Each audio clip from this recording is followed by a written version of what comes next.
Hello out there. I'm John Evangelakos, the president of Harvard Alumni for Free Speech. Harvard Alumni for Free Speech is an independent, nonpartisan, nonprofit group of alumni dedicated to protecting and promoting free speech, academic freedom, and viewpoint diversity throughout the Harvard community. I'm delighted to welcome all of you to another program in our ongoing series regarding Harvard's legal dispute with the Trump administration. Our last program in the fall analyzed the judgment of the district court enjoining the decision of the Trump administration to block federal funding to Harvard University and ordered the federal government to resume that funding while the litigation continued. Since then, there have been ongoing reports of settlement discussions between the parties, but as of now, the litigation remains unresolved. We continue to receive questions from our members, however, regarding the status of the litigation. So to answer those questions, we thought it might be helpful to provide this update. I'm joined here today by my friend and Harvard Alumni for Free Speech co-founder, Phil Agusti. Phil Agusti has been our legal analyst and guide throughout the series. Phil is a veteran litigator with over 4 decades of experience, most as a partner with a major Washington, D.C. law firm. Phil has litigated a wide variety of cases, many involving government contracts and federal regulations. We're very fortunate to have Phil back to update us. So Phil, what's happened? Well, let me take it away, John. Thank you for that intro. Basically, what's happened is on the two cases that were decided as of our last update, not very much, and I'll get to that. But there's now a new case that's been filed by the Department of Justice against Harvard. And then there are two now active investigations against Harvard, and I'll try to hit those as well. First, let's talk about the cases that were decided. As you pointed out, last April, the Trump administration made a number of demands on Harvard relating to its hiring practices, admissions policies that would have required federal supervision of those areas. Harvard declined, and then immediately thereafter, the Trump administration froze $2.2 billion of research grant funds. That litigation went forward all summer long.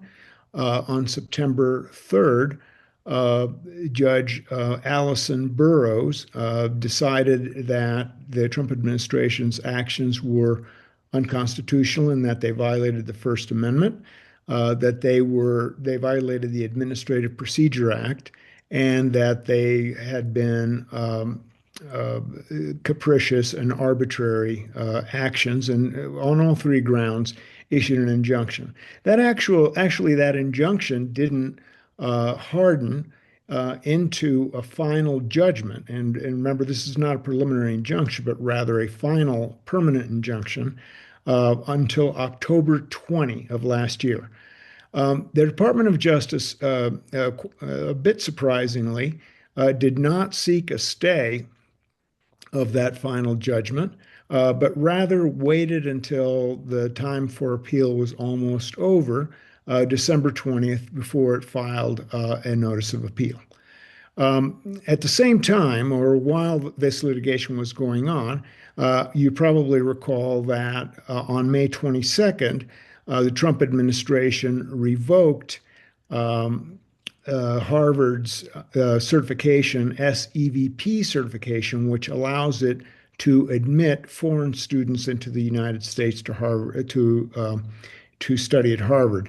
The president then backed that up on June 3rd with a presidential proclamation saying that no one was to be allowed in the United States to study at Harvard because of some unspecified national security risks.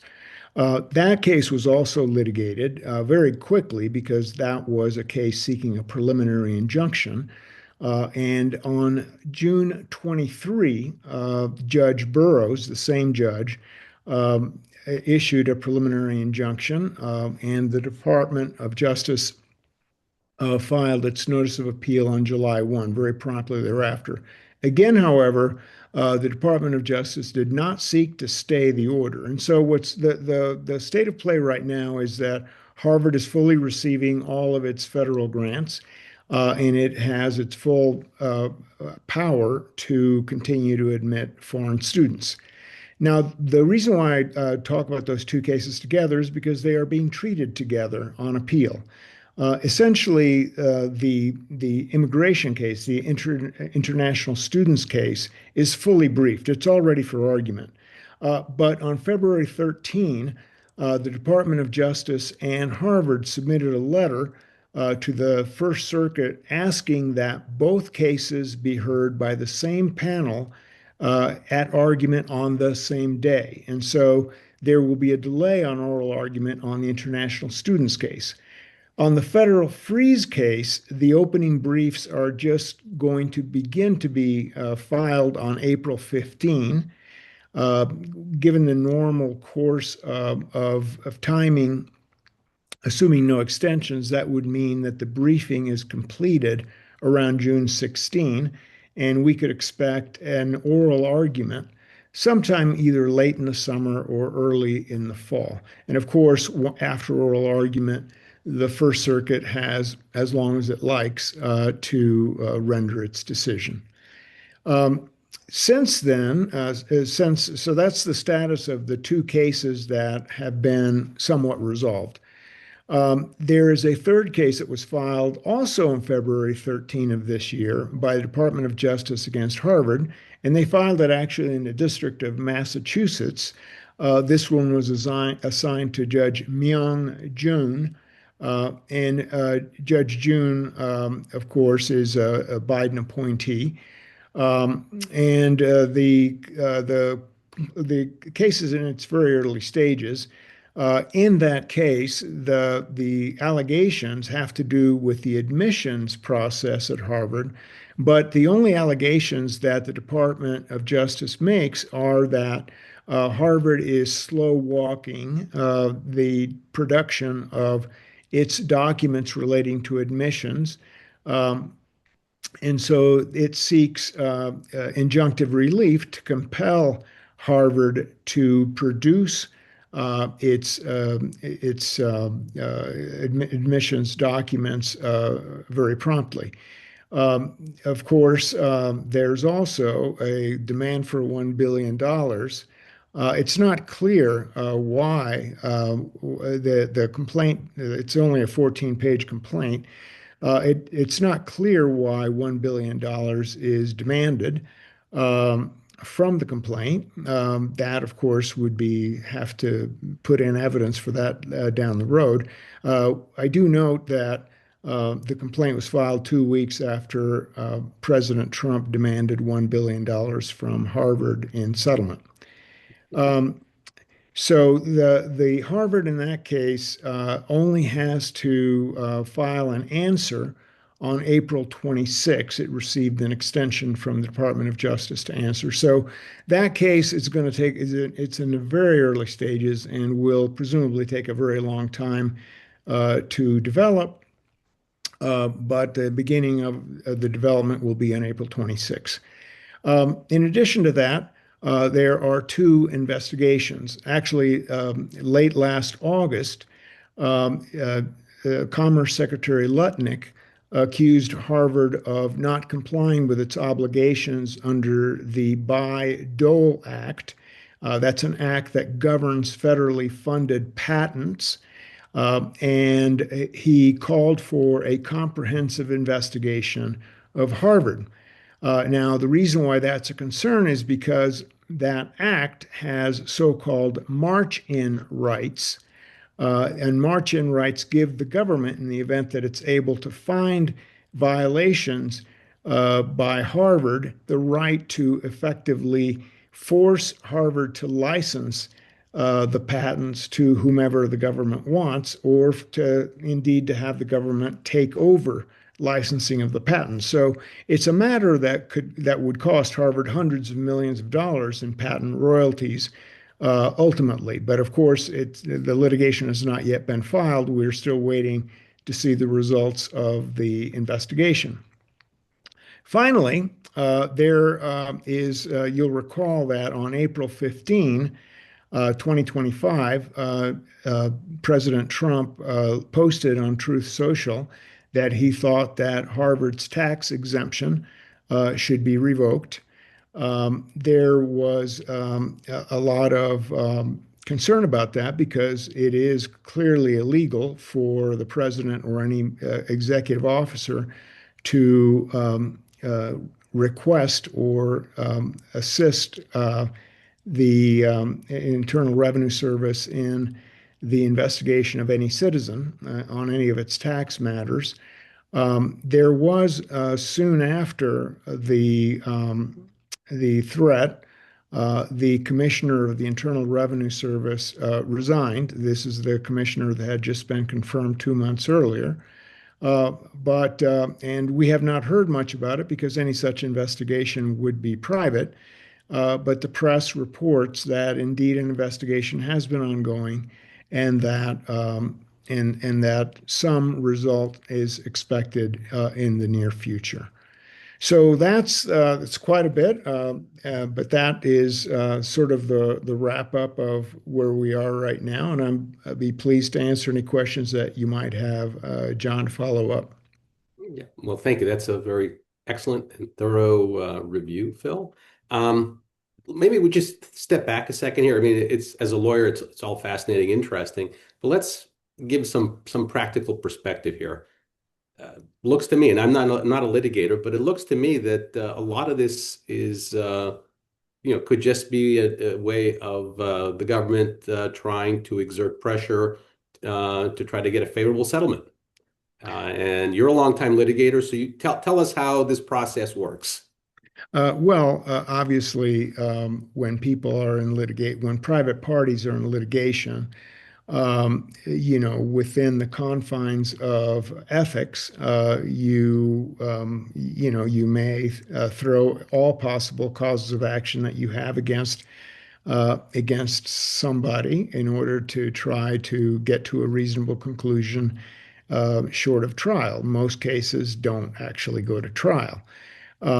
It's unusual for the government to do that, however. Generally speaking, the government